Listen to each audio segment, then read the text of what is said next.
Okay, to all you great resistors out there, um, I'm going to rush through this podcast. I'm being rushed to make these podcasts. We're living, time is of the essence. We're living extraordinary times.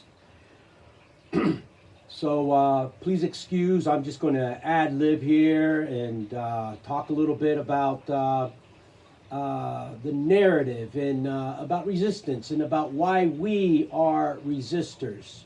Um, the why are so many people hypnotized? Why are they not awake?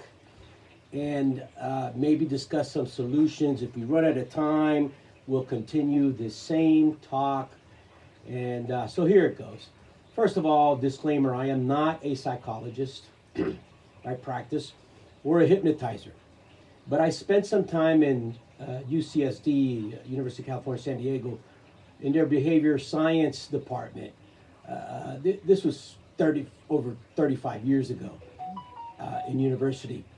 But I remember the hypnosis course. It really made an impact on me. And I've also lived under a dictatorship. So between 30 plus years as an environmental and human rights activist, working with refugees, working with political prisoners, I know a little bit about how geopolitics and the human mind and control works. Okay, so we're going to talk a little bit, and this was such a long time ago that I don't even know if these terms are still used today. But let's talk a little bit about mass delirious psychosis, which is what I remember when I coursed so many decades ago. I think today it carries a different name. It's the science of psychology has changed. But I learned that first the enemy exposes, implements some sort of stimuli. Back then it used to be called misinformation. Today it's called fake news. Like the narrative also. Narratives, okay? Just for example, in a society of 100 individuals, 30 are of extreme propensity to hypnosis. This group creates a parallel reality. I saw this in the course. I actually failed the course. I'll explain why after. But this group, highly susceptible to being hypnotized, they create their own parallel reality from the stimuli. Now, this 30, this is important. These are the fanatics, the fundamentalists, the people that will buy any bullshit, be it material or just someone just bullshitting them, okay? But a salesman can sell them anything, okay? So this 30% will influence 40. So it's 100, 30, highly susceptible, high propensity to hypnosis, and 40, not so high. But this 30 will influence through their such fundamentalists, such fanatics, that they will influence through communication approximately 40%. This 40% has a less propensity, but they are highly influenced by this first 30%. From the 40 tends to follow the 30%, even though they don't have a high propensity for hypnosis. We actually did this. This was a case study, and we did this in this course. And it was scary to me. Okay, so this 40%, they're followers. The remaining 30 have zero propensity to hypnosis. That's the test that I failed. I was not able, I even trying to get hypnotized in that class, along with another group, which ended up being about 30% of that population. in that course. These are people like us. I say us because this link we only sent to resistors. Because that's what we are. We resist to any sort of manipulation. Now, this isn't because we're better than anyone else, okay? I don't want to pass on that. It must be some sort of biopsychological, maybe some experience like I have with the refugees and the political prisoners, and my grandfather who escaped fascism from Spain, his stories, maybe life experience, but that we are resistors. 30% of the human population resists to that manipulation. Because at least I, ever since that one particular day when there was a resumption of the whole case study that I remember, I was so impacted by this 70-30 ratio that I don't know, I may have a certain repugnancy or prejudice sentiment. Because yes, I know that hypnosis can be like the internet, for example. It may have its noble and cool applications. It may help people. It may have its virtues if practiced for good. But I learned that hypnosis is so powerful, dangerous, that in my opinion, I made a decision a long time ago through that experience and other experiences, that in the cruel society that we live in, it's not cool enough or benevolent enough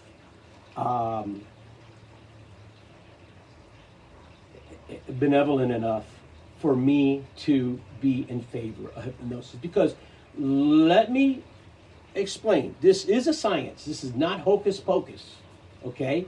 Hypnosis, really, I mean, we were shown videos of people getting operated without anesthesia and getting,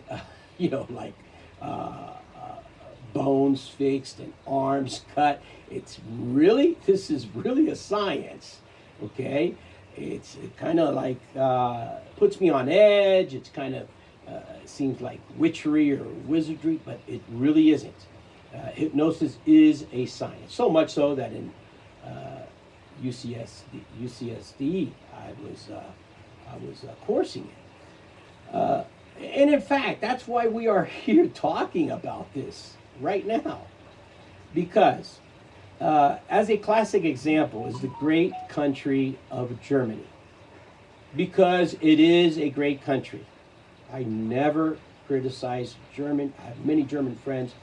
As an environmentalist, they are the most humane and environmental friendly people that in universities that I have given field lectures to.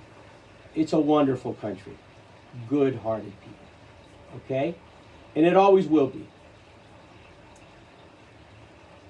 But when Hitler came in, it was also the most educated and cultured country in the world. Not just intelligent, ultra intelligent. For centuries.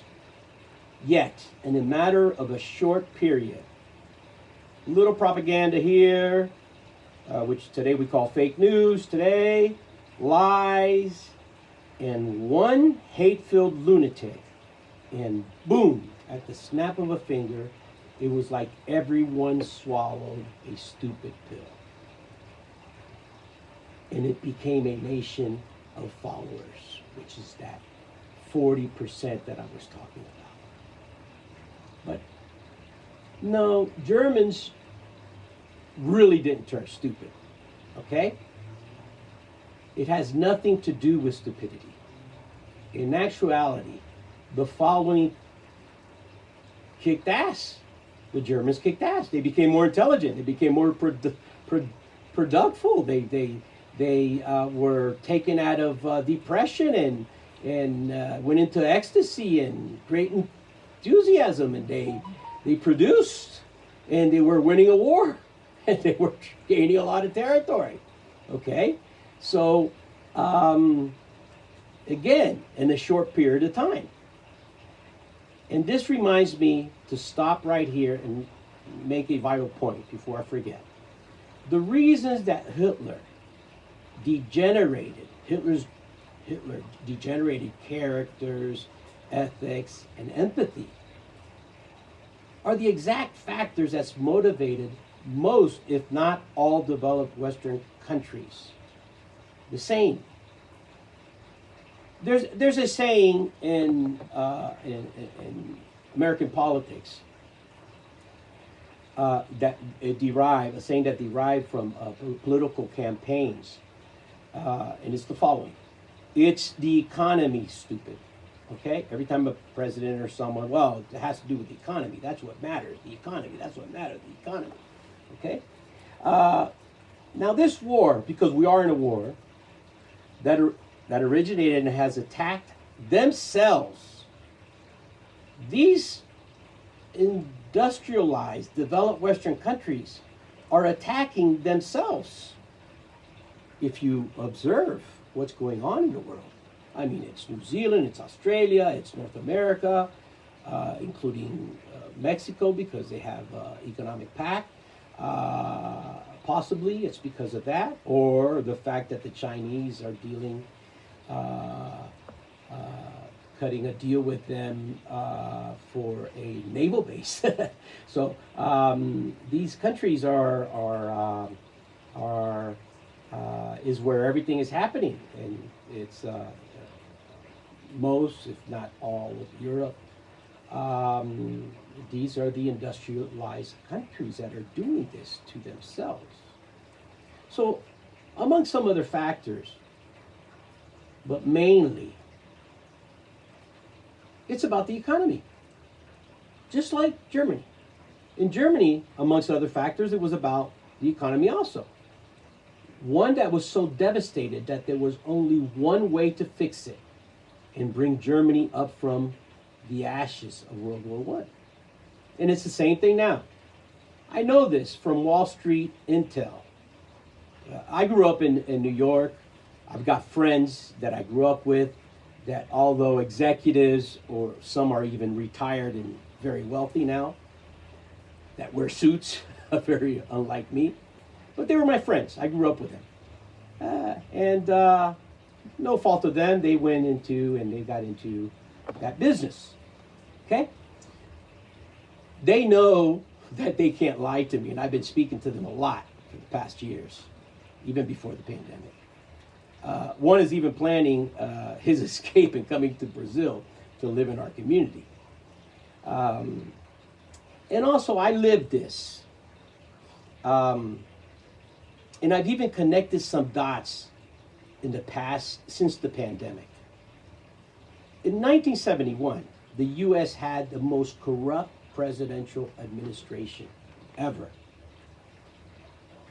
America's capital economy was dead. Dead, really dead. I mean, it was New York, and New York was like one whole ghetto. It was not what it looks like today. It was a horrible place. It was a horrible place, a violent place, graffiti everywhere, no trash pickup. It was just horrendous. Very poor, very poor. Okay? And America was just about to get the same way, the whole of America. You know what happened to world capitalism, and what would happen if, like Hitler, some shady people wouldn't have done something about it? Capitalism would have collapsed before communism, because this was 1971, as I said. Nixon sold America's gold off the gold standard from one day to the other. The middle of an oil crisis, I remember the cars lining up for fuel. The fall of capitalism happened? Nah, no way. What happened? The same bad boys that are tormenting us today went into action. Believe it or not.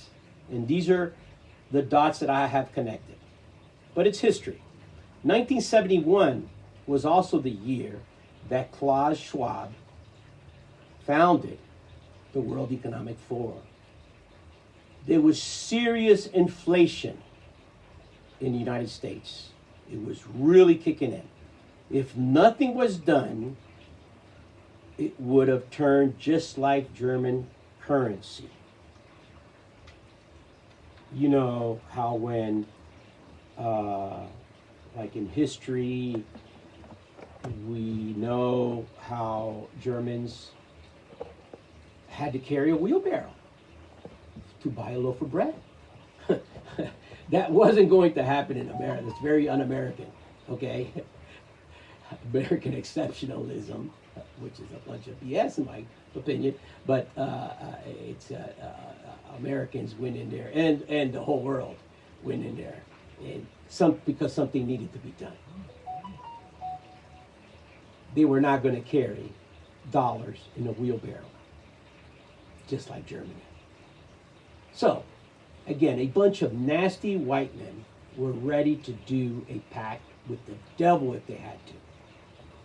If it would fix the dollar, because there was a problem with the dollar, it was just paper going into hyperinflation, then they would do a pact with the devil.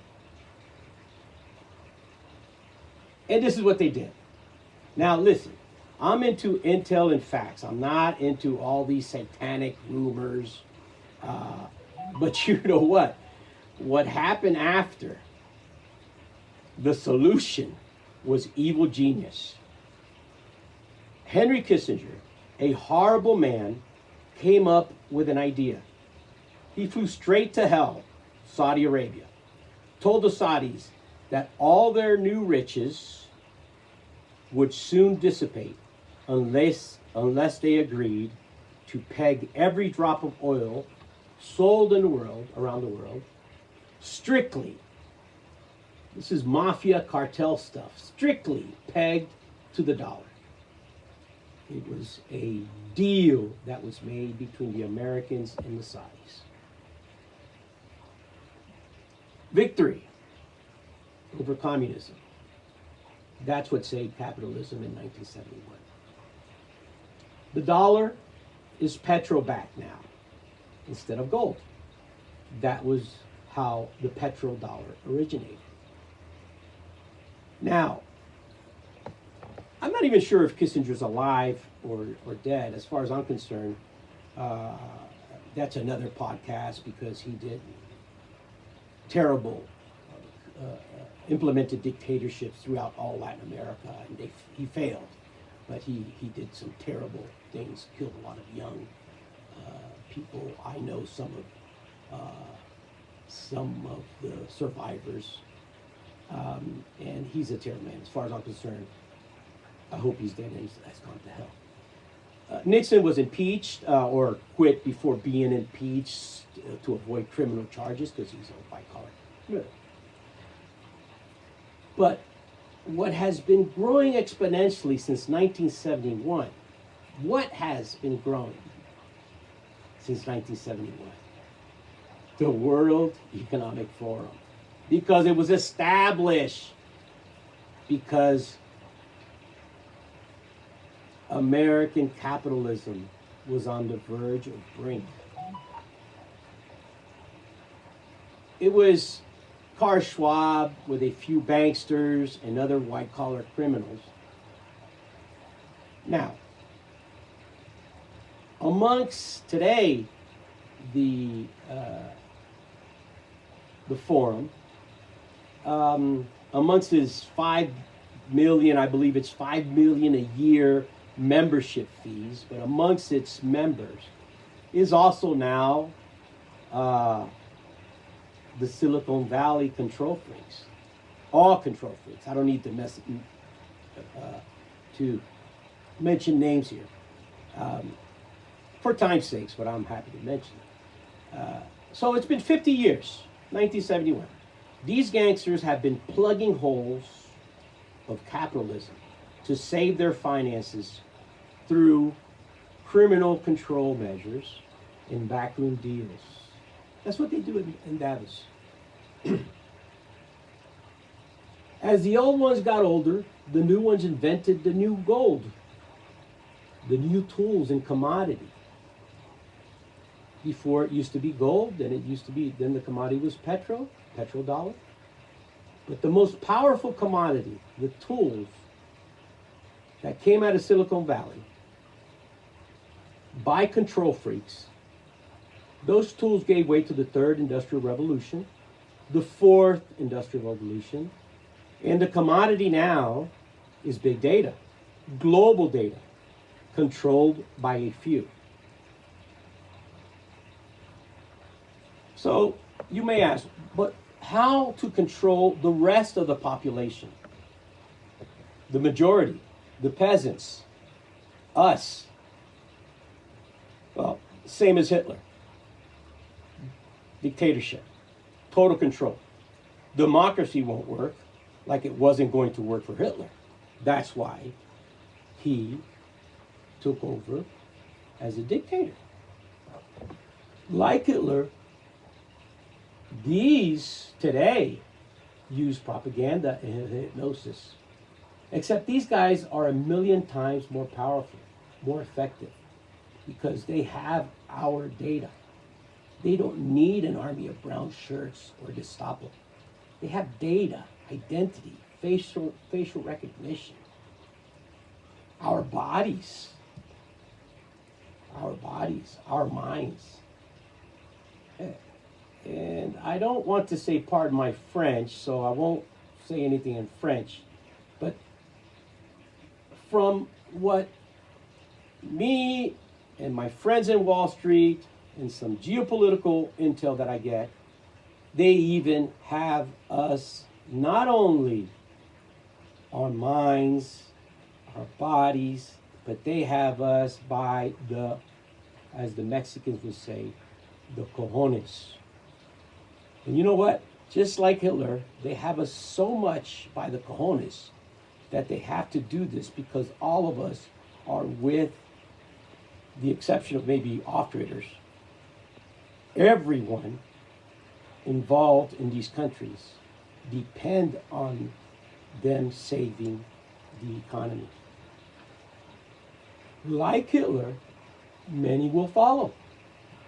That 40 plus 30, 70% will follow. Now, these slide podcasts and interviews that I've been asked to do in the past couple of years more intensely, and the alliances, committees, and the institution that I belong to, I can only speak for myself, but many around me are very good people, humanitarians, as I'm sure you all are also. We will resist and seek solutions, but I believe that, like Hitler, they will succeed. Not because we want them to, but because if they don't, the whole industrial, developed Western world's social, political, and economic structure will crumble, just like the Roman Empire did.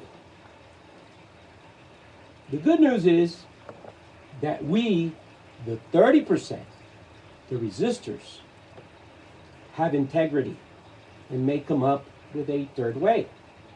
But if we don't, all we need is a lot of resilience and just a little bit more time. If we don't succeed, like Hitler's Germany, they will save the economy and become a powerhouse.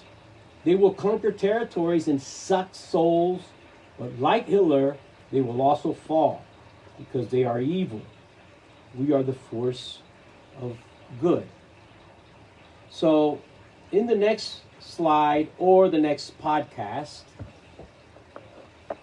because like I said, I'm being rushed on these, let's talk a little bit of some solutions and how we can, because the 30%, us, the resistors, the ones that cannot be brainwashed, the ones that don't follow, the ones that are fighting this. There is something that I also learned, and I spoke to psychologists before doing this podcast. I had remembered and I confirmed. There's one thing that I also have learned with political prisoners as a human rights activist. As I interviewed political prisoners, it was one factor that breaks that 30%. And that one factor is that 30%, for them not to become followers, for them not to quit, for them not to give up their character and their integrity and their freedom, they need to communicate with each other. So this link is being shared